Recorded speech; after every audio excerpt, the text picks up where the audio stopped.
ಕಾಂಗ್ರೆಸ್ ಪಕ್ಷದ ಯುವ ಮುಖಂಡ ಅಂತಾರಾಷ್ಟ್ರೀಯ ಉದ್ಯಮಿ ಎವಿಎ ಸೊಲ್ಯೂಷನ್ನ ಮ್ಯಾನೇಜಿಂಗ್ ಡೈರೆಕ್ಟರ್ ದಿಂಡಗೂರು ಆನಂದಗೌಡರು ತಮ್ಮ ಹುಟ್ಟುಹಬ್ಬವನ್ನು ಅರ್ಥಪೂರ್ಣವಾಗಿ ಆಚರಿಸಿಕೊಂಡಿದ್ದಾರೆ. ಚನ್ನರಾಯಪಟ್ಟಣ ತಾಲೂಕು ಕಲ್ಕೆರೆ ಸರ್ಕಾರಿ ಶಾಲೆಯ ವಿದ್ಯಾರ್ಥಿಗಳಿಗೆ ಉಚಿತವಾಗಿ ಶಾಲಾ ಬ್ಯಾಗ್ ಹಾಗೂ ನೋಟ್ಗಳನ್ನು ವಿತರಣೆ ಮಾಡಿದರು. ಈ ವೇಳೆ ಯುವ ಕಾಂಗ್ರೆಸ್ನ ಅಧ್ಯಕ್ಷ ಕಲ್ಕೆರೆ ಮೋಹನ್, ಕ್ಷೇತ್ರ ಶಿಕ್ಷಣಾಧಿಕಾರಿ ಸತೀಶ್, ಸಿಆರ್ಪಿ ಮಮತಾ, ಶಾಲೆಯ ಸಹ ಶಿಕ್ಷಕರು, ಮುಖ್ಯ ಶಿಕ್ಷಕರು, ವಿದ್ಯಾರ್ಥಿಗಳು, ಪೋಷಕರು ಹಾಗೂ ಆನಂದ್ ಗೌಡ್ರು ಅಭಿಮಾನಿಗಳು, ಸ್ನೇಹಿತರು ಉಪಸ್ಥಿತರಿದ್ದರು.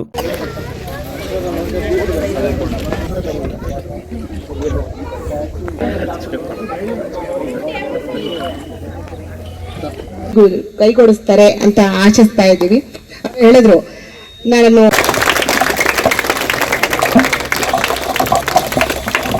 ಆನಂದ್ ಗೌಡ್ರು ಎವಿಎ ಸೊಲ್ಯೂಷನ್ಸ್ ಮ್ಯಾನೇಜಿಂಗ್ ಡೈರೆಕ್ಟರ್, ಇವ್ರ ಬಗ್ಗೆ ಅಪಾರವಾದ ತುಂಬಾ ವಿಚಾರಗಳಿದೆ ಹೇಳೋದಕ್ಕೆ. ಆದ್ರೆ ನಾನು ಚಿಕ್ಕದಾಗಿ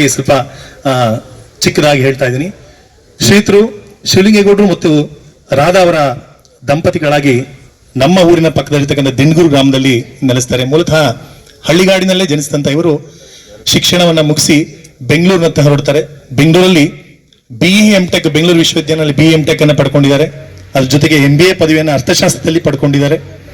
ಜೊತೆಗೆ ಎವಿಎ ಸೊಲ್ಯೂಷನ್ಸ್ ಮ್ಯಾನೇಜಿಂಗ್ ಡೈರೆಕ್ಟರ್ ಆಗಿ ತನ್ನ ಕಾರ್ಯವನ್ನ ಮಾಡ್ತಾ ಇದ್ದಾರೆ. ಅಮೆರಿಕ ಮತ್ತು ಬೆಂಗಳೂರು ಕಡೆಗಳಲ್ಲಿ ತನ್ನ ಕಂಪನಿಗಳನ್ನ ಮಾಡ್ತಾ ಇದ್ದಾರೆ. ಚಿಕ್ಕ ವಯಸ್ಸಿನಲ್ಲೇ ಅತ್ಯಂತ ದೊಡ್ಡ ಸಾಧನೆಯನ್ನು ಮಾಡಿದಂತಹ ಇವರು ಶ್ರೀತರು ನಮ್ಮ ಸಮಾಜ ಸೇವೆಗಾಗಿ ನಮ್ಮ ಊರಿನ ಅಕ್ಕಪಕ್ಕದಲ್ಲಿರ್ತಕ್ಕಂಥ ಎಲ್ಲ ವಿದ್ಯಾರ್ಥಿಗಳಿಗೆ ಅನುಕೂಲವಾಗ್ಲಿ ಅಂತ, ಶೈಕ್ಷಣಿಕ ಚಟುವಟಿಕೆಗಳಿಗೆ ಅನುಕೂಲವಾಗ್ಲಿ ಅನ್ನೋ ದೂರದೃಷ್ಟಿಯನ್ನು ಇಟ್ಕೊಂಡು ನಮ್ಮ ಶಾಲೆಗೆ ಮತ್ತೆ ನಮ್ಮ ಕಲ್ಕೆರೆ ಶಾಲೆ ಇರ್ತಕ್ಕಂಥ ಎಲ್ಲ ಕ್ಲಸ್ಟರ್ಗೂ ಕೂಡ ವಿದ್ಯಾರ್ಥಿಗಳಿಗೆ ಅನುಕೂಲವಾಗ್ಲಿ ಅಂತ ನೋಟ್ಬುಕ್ ಮತ್ತು ಬ್ಯಾಗ್ ಅನ್ನು ವಿತರಣೆ ಮಾಡ್ತಿದ್ದಾರೆ. ಜೊತೆಗೆ ದಿಂಡಗೂರು ಗ್ರಾಮದಲ್ಲಿರ್ತಕ್ಕಂಥ ಶಾಲೆಯನ್ನು ಕೂಡ ದತ್ತು ತಗೊಳ್ಳುವಂತಹ ಮನಸ್ಸನ್ನ ಮಾಡಿದ್ದಾರೆ. ಶ್ರೀತರಿಗೆ ಅಪಾರವಾದ ವ್ಯಕ್ತಿತ್ವವುಳ್ಳಂತಹ ಶಿಸ್ತು, ಶ್ರಮದಿಂದ ಮುಂದೆ ಬಂದಿರತಕ್ಕಂತಹ ಶ್ರೀತರು ಯಾವುದೇ ಒಂದು ಬ್ಯಾಕ್ ಬೋನ್ ಇಲ್ಲದೆ ಸ್ವಂತವಾಗಿ ತನ್ನ ವಿವೇಚನೆಯಿಂದ, ತನ್ನ ವಿದ್ಯಾಭ್ಯಾಸದಿಂದ ತನ್ನ ಗುರಿಯನ್ನ ಇವತ್ತು ತಲುಪಿದ್ದಾರೆ.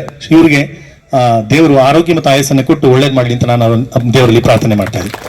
ವಿನಾಯಕ ನೀ ಫಲದಾಯಕ, ನೀನೇ ವಿನಾಯಕ ಫಲದಾಯಕ, ನೀನೇ ವಿನಾಯಕ ಫಲದಾಯಕ. ಕಾರ್ಯಾರಂಭದಿ ಭಜಿಸುವೆ ನಿನ್ನನು, ಕಾರ್ಯ ಸಿದ್ಧಿಪುದ ಮಗೆಯಕ, ಕಾರ್ಯ ಸಿದ್ಧಿ ವಿನಾಯಕ ಫಲದಾಯಕ, ನೀನೇ ವಿನಾಯಕ ಫಲದಾಯಕ, ನೀನೇ ನಾಯಕ.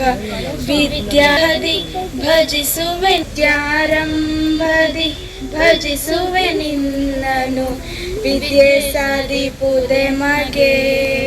ಜ್ಞಾನವನ್ನ ಮಕ್ಕಳ ಹಿತಕ್ಕೋಸ್ಕರ ನಾವು ಬಳಸ್ತಕ್ಕಂಥದ್ದು ಏನಿದೆ ಅದು ಬಹಳಷ್ಟು ಅನುಕೂಲ. ಇವತ್ತು ಸರ್ ಕಳೆದ ಒಂದು ವಾರದ ಹಿಂದೆ ನಮ್ಮ ಆಫೀಸ್ಗೆ ಬಂದು ಕೇಳಿದಾಗ ಬಹಳ ಖುಷಿ ಆಯ್ತು ನಮಗೆ. ಅದರಲ್ಲಿ ವಿಶೇಷವಾಗಿ ಈ ಸಮಾಜ ನಮಗೆ ಏನನ್ನು ಕೊಟ್ಟಿದೆ ಅಂತಕ್ಕನ್ನೋದನ್ನು ನಾವು ಬಳಸಿಕೊಂಡು ಬೆಳೆದು, ಈಗ ನಮ್ಮ ಸರ್ ಅವರು ಪರಿಚಯ ಮಾಡಬೇಕಾದ್ರೆ ಹೇಳಿದ್ರು, ಯಾವ ಹಿನ್ನೆಲೆಗಳು ಇಲ್ಲದೆ ತಮ್ಮ ಸ್ವಂತ ನೆಲೆಯಿಂದ ಇವತ್ತು ಬೆಳೆದು ನಿಂತಿರ್ತಕ್ಕಂಥ ಅತಿ ಎತ್ತರದ ಆಲದ ಮರದ ಇರ್ತಕ್ಕಂಥ ಇವರಿಗೆ ಆಲದ ಮರದ ಏನು ಇವತ್ತು ನೆರಳಲ್ಲಿ ತನ್ನ ಬಹಳಷ್ಟು ಜನರಿಗೆ ಆಶ್ರಯವನ್ನು ನೀಡುತ್ತೆ ಅಂತೇಳಿ ನಾವು ಅಂತೀವೋ ಅಂತ ಆಶ್ರಯ ದಾತರಾಗಿರ್ತಕ್ಕಂಥವ್ರು ಮಾನ್ಯ ಆನಂದ್ ಸರ್ ಅವರು ಬಂದು ಕೇಳಿದಾಗ ನಮಗೆ ಬಹಳ ಖುಷಿ ಆಯಿತು. ತಮ್ಮಿಂದ ನಮ್ಮ ಶಾಲೆಯ ಬಡ ಮಕ್ಕಳಿಗೆ ಅಥವಾ ಏನು ಇವತ್ತು ಇರ್ತಕ್ಕಂಥ ತೀರಾ ಕಡು ಬಡತನ ಇರ್ತಕ್ಕಂಥ ಅಥವಾ ಎಲ್ಲೋ ಒಂದು ಕಡೆ ಆರ್ಥಿಕ ಸಂಕಷ್ಟ ಇರ್ತಕ್ಕಂಥ ಮಕ್ಕಳಿಗೆ ಅನುಕೂಲಕರವಾದ ಒಂದು ವಾತಾವರಣ ನಿರ್ಮಿಸ್ತಕ್ಕಂಥ ನಿಟ್ಟಿನಲ್ಲಿ ಅವರು ಇಟ್ಟಂತ ಹೆಜ್ಜೆ ನಮಗೆ ಬಹಳ ಶ್ಲಾಘನೀಯವಾದಂಥ ವಿಚಾರ. ಅವರು ಆಗ ಹೇಳಿದಾಗ ನಮಗೆ ಬಹಳ ಖುಷಿ ಆಯಿತು. ಜೊತೆಗೆ ಆ ಒಂದು ಕಾರ್ಯಕ್ರಮಕ್ಕೆ ನಾವು ಕೂಡ ಬಂದು ತಮಗೆ ಶುಭವನ್ನು ಹಾರೈಸ್ತೀವಿ ಅಂತಕ್ಕಂಥ ನಿಟ್ಟಿನಲ್ಲಿ ಇವತ್ತು ನಾವು ನಮ್ಮ ಇಲಾಖೆ ಪರವಾಗಿ ಬಂದಿದ್ದೀವಿ. ಅವರಿಗೆ ನಮ್ಮ ಇಲಾಖೆ ಪರವಾಗಿ ಒಂದು ಅಭಿನಂದನಾ ಪತ್ರವನ್ನು ಕೂಡ ತಲುಪಿಸ್ತಕ್ಕಂಥ ಕೆಲಸವನ್ನು ನಾವು ಮಾಡ್ತೀವಿ ಅಂತಕ್ಕಂಥ ಮಾತನ್ನು ಹೇಳ್ತಾ, ಕೇಳಿರ್ತಕ್ಕಂಥ ಶಾಲೆಯನ್ನು ಹೊರತುಪಡಿಸಿ ನಮ್ಮ ಹೋಬಳಿಯ ಅಥವಾ ನಮ್ಮ ಕ್ಲಸ್ಟರ್ ವ್ಯಾಪ್ತಿ ಇರ್ತಕ್ಕಂಥ ಎಲ್ಲ ಶಾಲೆಗಳನ್ನು ಕೂಡ ಅವರು ದತ್ತು ತಗೋಬೇಕು ಅಂತಕ್ಕಂಥ ಮನವಿಯನ್ನು ಮಾಡೋದ್ರ ಜೊತೆಗೆ ಆ ಒಂದು ಮನವಿಯನ್ನು ಮಾಡ್ತೇನೆ ಮಾನ್ಯ ಆನಂದ್ ಸರ್ ಅವರೇ. ನಮ್ಮ ಕಲ್ಕೆರೆ HPS ಅಲ್ಲಿ ಇವತ್ತು ಇರ್ತಕ್ಕಂಥ ಒಂದು ಏನು LKG UKG ಇದೆ ಅದಕ್ಕೂ ಕೂಡ ತಾವು ದಯಮಾಡಿ ಗಮನ ಹರಿಸಬೇಕಾಗುತ್ತೆ. ಅದರನ್ನು ಕೂಡ ತಾವು ದತ್ತು ತಗೊಂಡಿದ್ದೆ ಆದರೆ ನಮಗೆ ಬಹಳ ಅನುಕೂಲವಾಗುತ್ತದೆ ಅಂತಕ್ಕಂಥ ಒಂದು ಮನವಿಯನ್ನು ತಮ್ಮಲ್ಲಿ ಮಾಡ್ತಾ, ಎವಿಎ ಸೊಲ್ಯೂಷನ್ಸ್ ಬಗ್ಗೆ ಹೇಳಿದ್ರು. ಸೊ ನಿಮ್ಮ ಥರನೇ ನಾನು ಒಂದು ಚಿಕ್ಕ ಸ್ಕೂಲಲ್ಲಿ ಹಳ್ಳಿಯಿಂದ ಹೋಗಿ ಓದ್ತಾ ಇದೇ ಥರ ಕೂತ್ಕೊತಿದ್ದೆ. ಓಕೆ, ಇಲ್ಲ ಹೈಸ್ಕೂಲ್ ಮಕ್ಕಳು ಇದ್ದಾರೆ ಅನ್ಸುತ್ತೆ. ಸೊ ನಿಮ್ಮ ಥರನೇ ಕುತ್ಕೊಂಡಾಗ ನನಗೂ ಯೋಚನೆ ಬರ್ತಿತ್ತು. ಸೊ ನಮ್ಮ ರಂಗಣ್ಣವ್ರು ಹೇಳಿದ್ರು ಸಾಧನೆ ಮಾಡಿದ್ದಾರೆ ಅಂತೆಲ್ಲ. ನಾನು ಇನ್ನೂ ಸಾಧನೆ ಮಾಡಿಲ್ಲ. ನಾನೇ ಒಂದು ಸ್ವಯಂ 16 ವರ್ಷ ಕೆಲಸ ಮಾಡಿ ಕಾರ್ಪೊರೇಟ್ ಲೆವೆಲಲ್ಲಿ ನನ್ನ ಎಜುಕೇಷನ್ ಮಾಡಿಕೊಂಡು ನಾನೇ ಸ್ವಯಂ ಕಂಪ್ನಿ ಓಪನ್ ಮಾಡಿ ನನ್ನಂಥ ಹಳ್ಳಿಯಿಂದ ಬಂದವರು, ನನ್ನಂಥ ವಿದ್ಯಾವಂತರಿಗೆ ನೆಲೆ ಆಗಬೇಕು ಅಂತ ಹೇಳಿ, ಬೆಳಕು ಆಗಬೇಕು ಅಂತ ಹೇಳಿ ಅಂಥವನ್ನ ಸುಮಾರು ಒಂದು 200ಕ್ಕೂ ಹೆಚ್ಚು ಜನಕ್ಕೆ ಕೆಲಸ ಕೊಟ್ಟು ಅಮೆರಿಕ ಅನ್ನೋ ಒಂದು ಕಂಟ್ರಿಯಲ್ಲಿ ಕಂಪ್ನಿ ಮಾಡಿ ಅಲ್ಲಿರ್ತಕ್ಕಂಥವ್ರಿಗೆ ಕೆಲಸ ಕೊಡಬೇಕು. ಈಗ ಜನರಲಿ ಏನಾಗುತ್ತೆ, ಅಮೆರಿಕದಲ್ಲಿರೋ ಕಂಪ್ನಿಗಳು ಇಂಡಿಯಾಗೆ ಬಂದು ಇಂಡಿಯಾದವ್ರಿಗೆ ಕೆಲಸ ಕೊಡ್ತಾರೆ. ಅದನ್ನ MNC ಮಲ್ಟಿನ್ಯಾಷನಲ್ ಕಂಪ್ನಿ ಅಂತ ಕರೀತಾರೆ. ನಾನೊಂದು ಪ್ರೊಸೀಜರ್ ಮಾಡ್ಕೊಂಡಿದ್ದು, ನಾನು ನನ್ನ ವೈಫು ಸೇರಿ ಕಂಪ್ನಿ ಮಾಡಿದಾಗ ಅಮೆರಿಕಕ್ಕೆ ಹೋಗಿ ಕಂಪ್ನಿ ಮಾಡೋಣ, ಆದರೆ ಅಲ್ಲಿ ಇಂಡಿಯನ್ಸಿಗೆ ಕೆಲಸ ಕೊಡಬಾರ್ದು, ಅಮೆರಿಕದವ್ರಿಗೆ ಕೆಲಸ ಕೊಡಬೇಕು. We call it as Indian MNC company ಅಂತ ಕರ್ಸ್ಕೊಳ್ಳೋಣ ಅಂತೇಳಿ ನಾವು ಮಾಡಿದ್ವಿ. ಸೊ ಅದೊಂದು ಹೆಮ್ಮೆ ನಮಗಿದೆ. ಮತ್ತೆ